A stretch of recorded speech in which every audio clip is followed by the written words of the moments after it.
Hey everyone, and welcome back to another video on the channel. Welcome to the Echoes of Silence album review. Now we're doing something very different today. Usually we do a tier style ranking video when I rank an album, but today we're going to do a standard album review as requested by you guys. So we'll be talking more about the album as a whole. I will be talking about the songs obviously, and there are a few other things we have in store for you. So firstly, let's start with the playlist worthy stuff about this album. For the most part in this album, the instrumentals have gotten a lot better in my opinion. There was a lot of weirdness in House of Balloons and Thursday especially that seems to have been dropped for better quality instrumentals in this mixtape.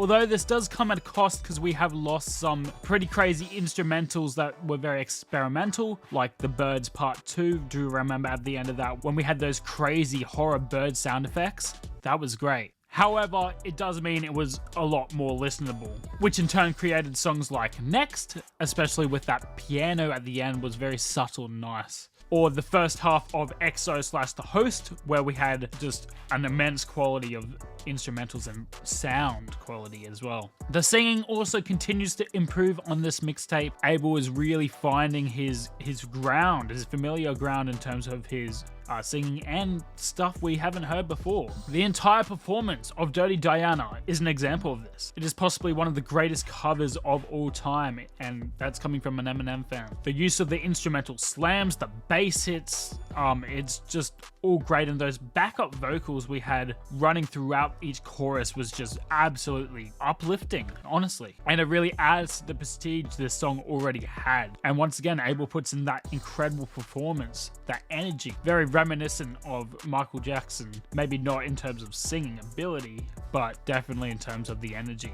Finding lyrical masterpieces from this mixtape was quite difficult, I found, as it has been with the rest of Trilogy, but however, we still found songs like The Fool, which reminds us that he still can bring some good lyrics in there, which obviously had some of the best lyrics on the mixtape and a ton of references to prior songs, which I love. The more you get to know me, you'll know I really love the references. Throwbacks are great. It's pretty much fan servicing in a way. And next we're on to middle of the road. So these are kind of mixed opinions right here. Not so positive all the time.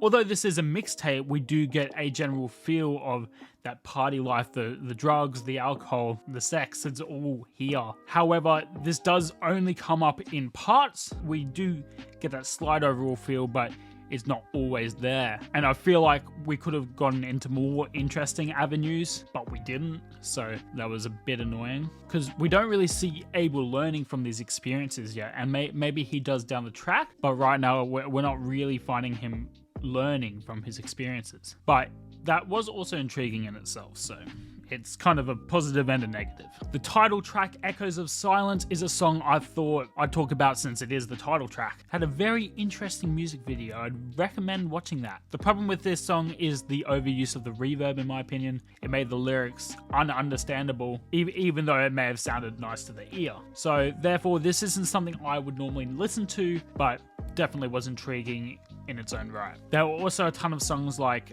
Till Dawn or Same Old Song. Both of these songs do have slightly interesting instrumentals and catchy at times. Same Old Song in particular showcased the Weeknd singing ability even more so than some of the other songs. However, these songs did lack that special something to add to my playlist overall. There's just something missing compared to some of the better songs on this album, obviously. And finally, Montreal was another song which actually grew on me over time. Initially, I thought it was a bit bland and not that interesting, but it has grown on me. I do see a fair amount of merit in it now, and I still stick by some of the things I said about it though, as the intro was very lengthy and I think that could have been shortened down a fair amount. And also it wasn't that in-depth for me to care about it completely, but there is a very nice vibe to that song and is quite catchy, so it did grow on me over time. And let's move on to the bin chicken stuff.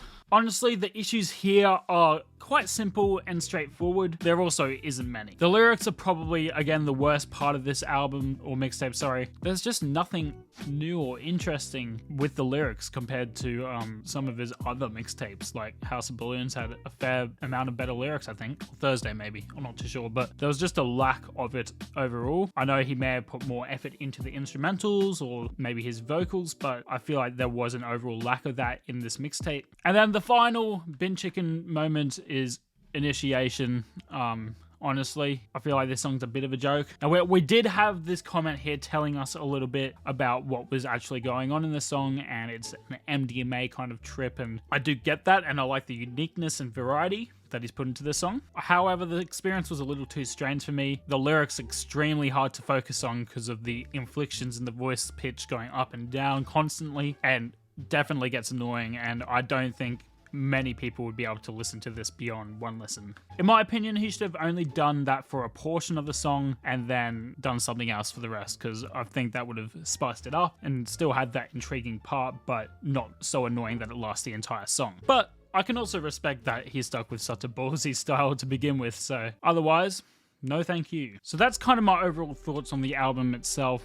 Definitely some very listenable songs and some great covers like Dirty Diana. I'd listen to songs like Next or The Fall over and over. So I'm going to give this a 3.4 out of 6. We're still keeping the same kind of ranking system. I am actually doing the tier list in the background, but I'm not going to make it the actual video because we wanted something different. So it's a 3.4. The leaderboards here show that it's at the same level as The Weeknd's House of Balloon and also 21 Pilots.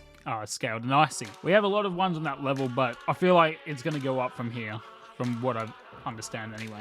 We also have the subscriber polls I put out, and you guys said that Echoes of Silence was actually the best song in the mixtape, which fair enough. It is something very intriguing and different. I don't agree personally, but it's cool to see your opinion anyway. And the worst song, we got a tie between Same Old Song and Initiation. I didn't find Same Old Song that bad, but I think we can agree on Initiation, to be fair. And finally, the new addition to this album ranking or album review video is the most active listeners on the channel. So this is the most active ones throughout the Echoes of Silence journey. And we had Sprout the Earth Pony, Angie and B, thanks for your comments and insights. It also shows how many comments you put on the channel in total, which is awesome to see. Thanks for your support, guys. Anyway, if you did enjoy this album review and want to see more videos like this rather than the traditional ranking videos we had in the past, then drop a like down below and subscribe if you're new. We're about to start the next stage of the Weeknd journey. Get pumped. I'll see you guys in the next video. Peace. Tell me why